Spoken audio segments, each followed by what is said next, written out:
Hi, I'm Femi OK, and you're in the Stream Home Edition. I'm hosting it from my living room.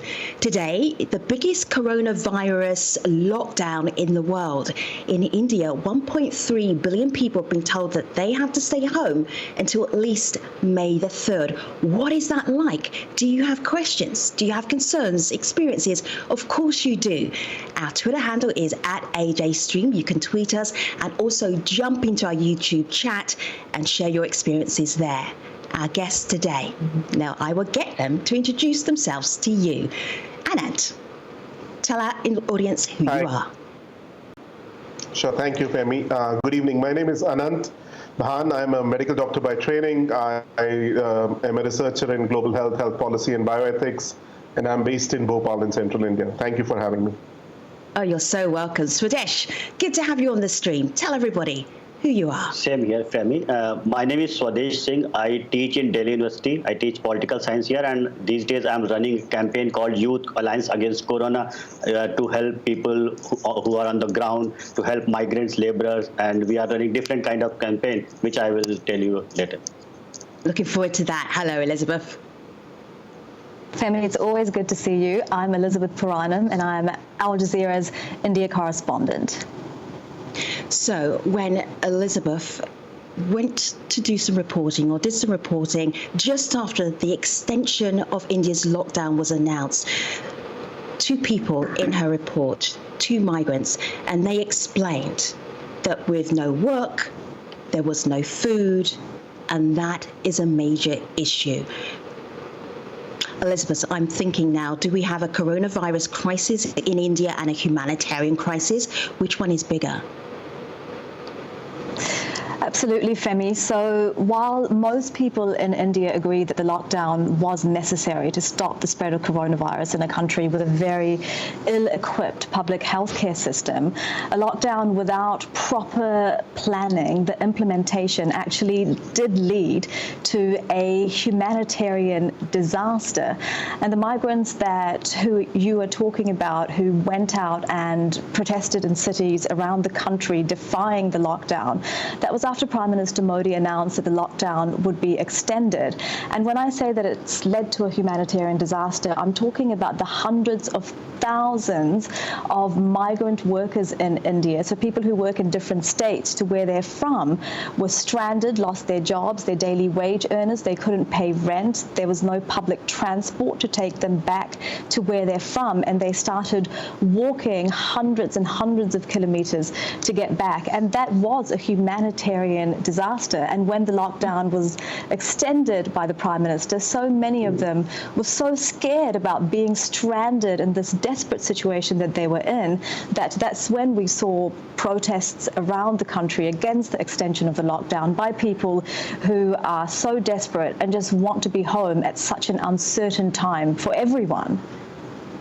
Anand, I want to share this tweet with you. Mohsin knew that we were going to have this conversation, and Mohsin tweeted, "Most unplanned lockdown. Millions of migrants, daily wages, who work in cities struck without food or shelter."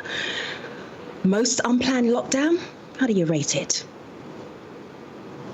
Yeah, so it's certainly a challenge. I think the fact that we went in for a national lockdown is something which was probably an important step. I think there was a sense of urgency which the government was feeling, given that we had rising numbers. But as Elizabeth was pointing out, the real implication of that has been this kind of a human tragedy that we are seeing. Now, economic migration is not unusual in India. It happens often because this is also harvest season. A lot of individuals who come into the cities will go back home for harvest season. But this particular migration has been caused because of the lockdown, and it is a COVID-19 economic migration. And as Elizabeth pointed out, the problem is that a lot of people are stuck. They are stuck in cities without access to any sort of wages. They're dependent on dole-outs, whether food, whether ration, whether groceries. And that is not always coming through. And also they obviously want to be with family members back home, because as would any one of us. This is a time of crisis. There is a lot of uncertainty. There is a lot of, they're not sure if they will be able to get jobs back, what will be the state of the economy. So I think we could have done better. And I think, now that we have extended the lockdown, there is a requirement for urgency to respond to ensure that those who are obviously very vulnerable in this situation their needs are addressed. I just want to Femi, I just want to add a very quick point to put into context the scale of the exodus that we saw. It was the biggest movement of people we've seen in India since the creation of independent India, actually, and the partition of British India in 1947. So, Femi, Femi, I want to add something. Yeah, means as you have said that most unplanned means before that there was no lockdown, national lockdown before, so you cannot compare this lockdown with any of the of any previous events. And if you see that on 24th March the lockdown was announced, and on 25th March government also rolled out a big package of $1.7 billion, and that package was rolled out from 1st of April. And even we have many stories in India where the person who is at the bottom of pyramid, they was claiming that now we have got money from government. If you see that now we have biggest scheme of financial inclusion, Jan Dhan, so there is no leakage, no dropout, so everyone is getting money from government side. Means more than 800 million people will be benefited by these policies of government. But still, government thought that our rural economy will get affected, our urban laborers will get affected. So from today midnight, means things will roll out, and we will see that in coming week, in coming days, these rural wage laborers or farmers or landless workers, they will get job. We have a big scheme called Manrega. Through that, they will get money. So there are various schemes we want to of financial inclusion, from which they will get benefited. And apart from government, there are many social organizations, voluntary organizations, those who came forward, and in urban areas and big cities, big metros like Delhi, Mumbai, Calcutta, Chennai. So they also came out and helped these migrant laborers, auto drivers, rickshaw drivers. So they all get held by these voluntary organizations. Let me tell you one organization, Seva Bharti, in Delhi, they were helping at least 5 lakh people, 0.5 million people, they were feeding every day in different part of India and especially in Delhi. All right, Sudesh, I'm just going to insert this because the YouTube conversation is already underway. So No Nonsense on YouTube says, Modi is gaining wide respect for very successful handling of epidemic.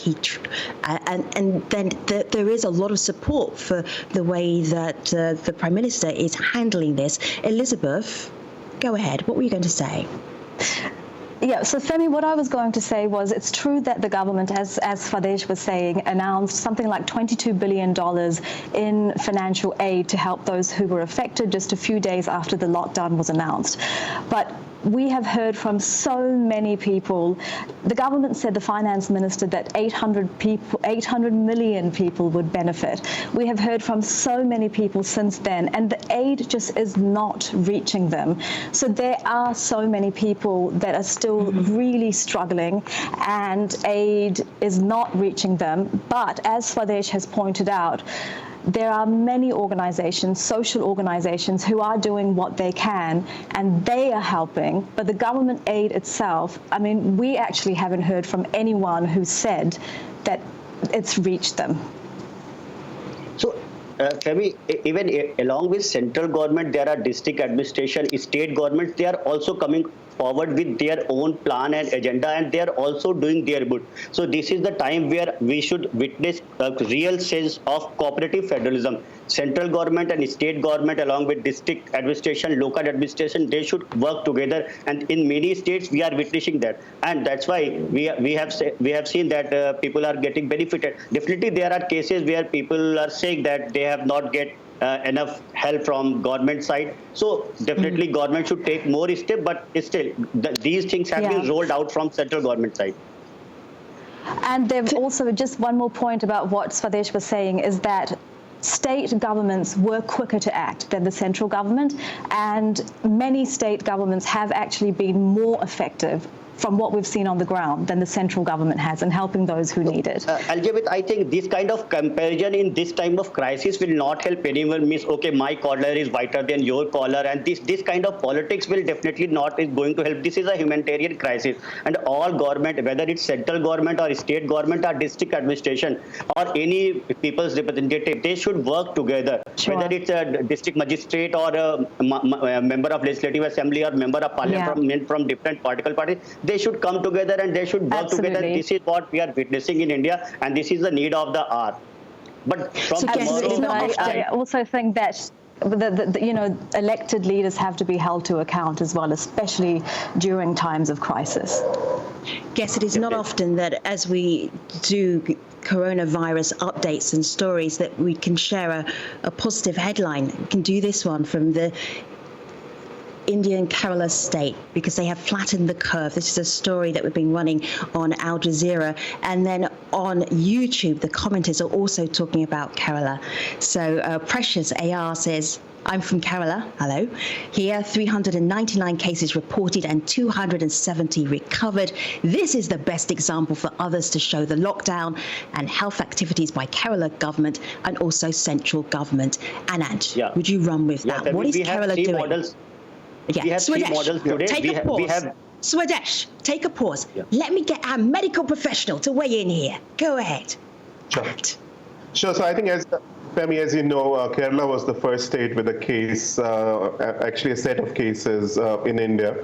And Kerala, I think, has a few advantages. One, it has a long-term investment in health. They have a very resilient health system. They've also faced outbreaks in the past, Nipah outbreaks, which happened twice in the last few years. They have a government which is experienced. They have also a system of self-government right up to the community level, and that has helped them in responding. So without doubt, I think among the states, Kerala is probably a star performer in terms of how they have responded to the crisis. The other crisis, actually, which we have not talked about beyond the economic migration, is the crisis of what happens to those patients who are non-COVID-19, because a lot of services are now being diverted to COVID-19 healthcare. But there are a lot of patients who might be, requiring dialysis, cancer care, immunization, pregnancy care, and many of them have been left in the lurch. And I think the response to that also has been a bit slow, and that is actually turning out to be quite a worry, because there are individuals in the capital city actually waiting for healthcare to reach them. Sometimes deaths happening, and they're not being able to go back home to carry out procedures, cultural, programs, etc., because they're stuck where they are. So I think that's the other crisis we need to talk about as well. So as I have a question for Anand. Go ahead, Liz. I have a question for Anand on that, Femi, which is, Mr. Ban, do you think that the easing of restrictions that are going to come into force from Monday, from April 20th, will they help those patients who have been neglected over the last few weeks, do you think? It should. I mean, I think there are two elements to it. One is that I think that the national government as well, the ministry has released a set of guidelines and a statement saying that they recognize that care for non-COVID-19 patients has been impacted. And they've put out a guidance note requiring institutions, especially in the public sector, to start reviving some of that service set, because obviously they recognize that. Whether they will be able to go back home, I think, is a big question mark. It depends on what kind of public transport is made available, because public transport, say, the railway system, which is right now shut down, if it's activated but it passes through multiple states, I think the question mark would be, if you have a state with a lot of cases, would they allow the train system to be operational through that state? So if I have to go from, say, Delhi to Bihar or Delhi to South India, will I be able to travel through a state where there are still a lot of cases? So those question marks around would that kind of transport be available to those who need it at the bottom end of the pyramid is a question mark, because not everyone can take flights. You can have flights operational, but those who are at the bottom end of the pyramid will not be able to do that. So, yes, I want to talk about medical professionals in India. Dr. Bhatti invented the hashtag Docs Need Gear. He is a doctor. He told us earlier on the stream that what doctors and medical professionals need in India, they need the protective clothing, obviously. They need to see more testing, and they need security, which is quite alarming to hear that. So when Dr. Bhatti talks about security, Liz, personal security, can you tell us some more stories about that, please?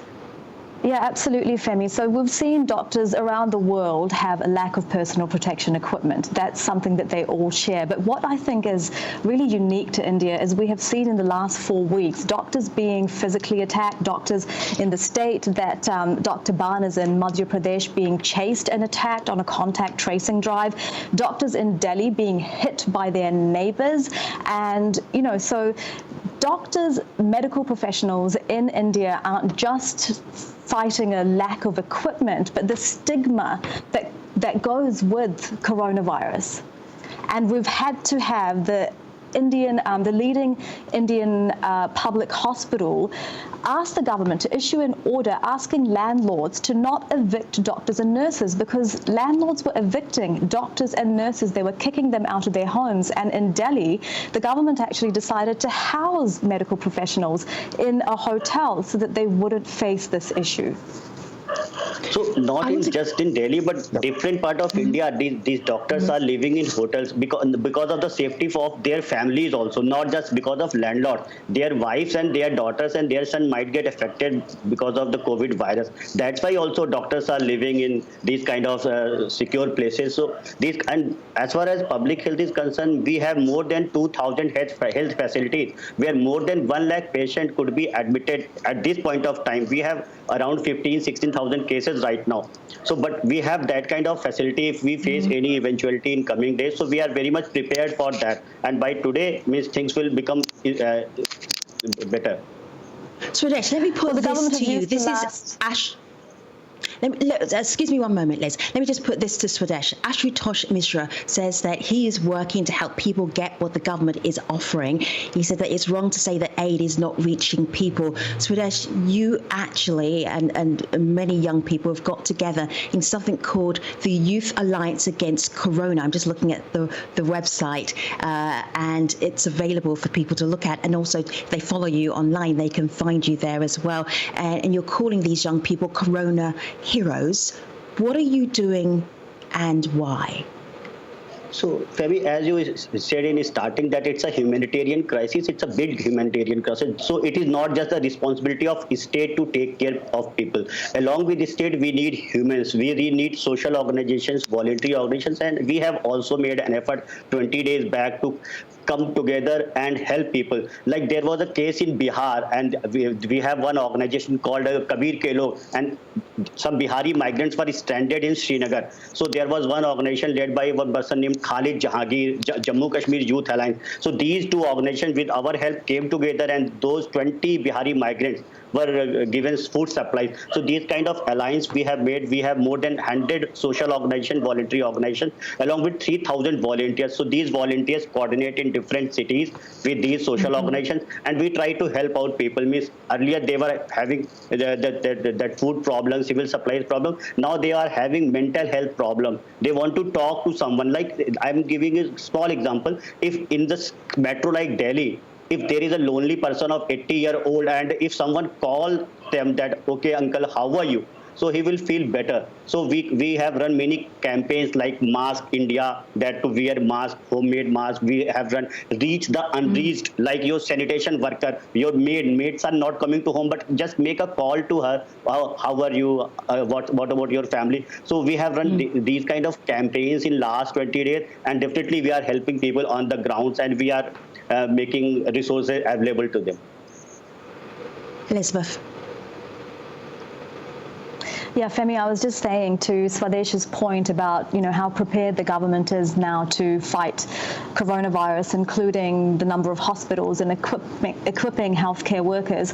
Anand would be able to speak more about this, but I think what the government has done right in the last 4 weeks, it started with a very ill-equipped public healthcare system, and if there is one thing that they have done is they've used the last 4 weeks to expand testing. India was performing the lowest number of tests out of affected countries.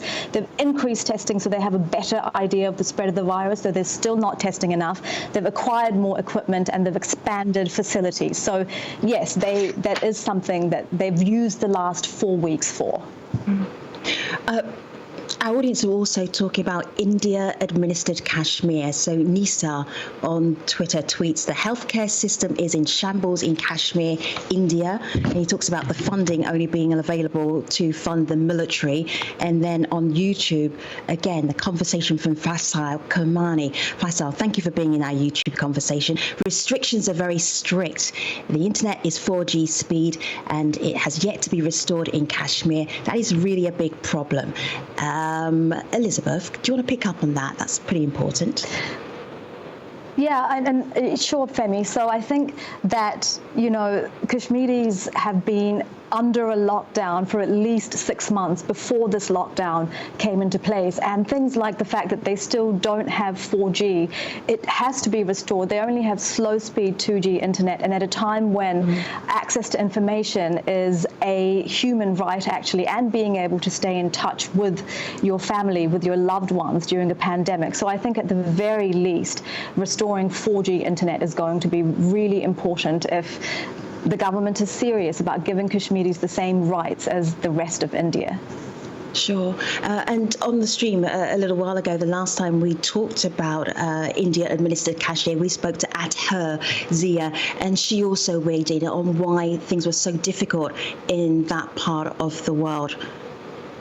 But I want to bring it back, our conversation back to where we are right now. There's a lot of anxiety online. Anand, in a global health crisis, what can you tell people to make them feel that they have some control about what is happening to them in India?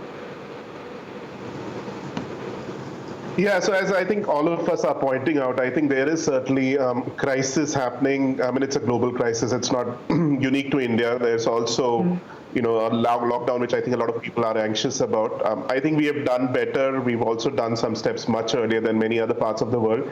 We still have a growing number of cases, so I think that is a cause for worry. As Elizabeth was pointing out, we still need to get our testing game better. Our health facilities, there is a lot of preparation which has gone in, but I think, any pandemic shows us the underbelly of our health system. And we've had chronic underfunding of our health systems in terms of infrastructure and human resources. So if there is anything, I think this is a lesson for us that, India needs to do better on public health, and we need to get more funding in for public health. I think as a nation and as communities, I think a lot of us have come together. There were examples already quoted today in our program where people have come together and learned how to support each other. I think we need to do more of that. But I think we also need a lot more sensitivity and empathy at the local level. If all of us can ensure that, we are able to help out those who need it the most, it's not just for the governments to do, it's for individual communities and groups of individuals to do. But, we will all get through this globally and in India. So I think I just want to reassure everyone that, there is going to be an end, and we don't need to lose hope, but we need to make sure that, while we get there, we do it in a way that we are making sure that those who are most impacted are getting some respite from all the ordeals that they are having. And I like the way that you said there is going to be an end, because Mode Abbey on YouTube says, would they extend the lockdown after May the 3rd? Who's got intel? Elizabeth, you have intel, May the 3rd? Are you going to be let out May the 3rd? I don't know if they will extend it, but I think the easing of restrictions, which is happening on April 20th, is already too soon, because the government is not testing enough to know that places that they don't consider hotspots aren't hotspots. So if it is extended beyond May the 3rd, I don't think that's a bad thing, Femi. All right, but I so think Elizabeth the situation is improving. Swadesh, we are at the end of the show. I'm sure we will be talking about India another time, but for right now, I can say Swadesh, Anant, Elizabeth, and YouTube audience, thank you so much for being part of our conversation today. We're talking about the world's biggest lockdown for the coronavirus, 1.3 billion people in India. Thanks for watching. See you next time.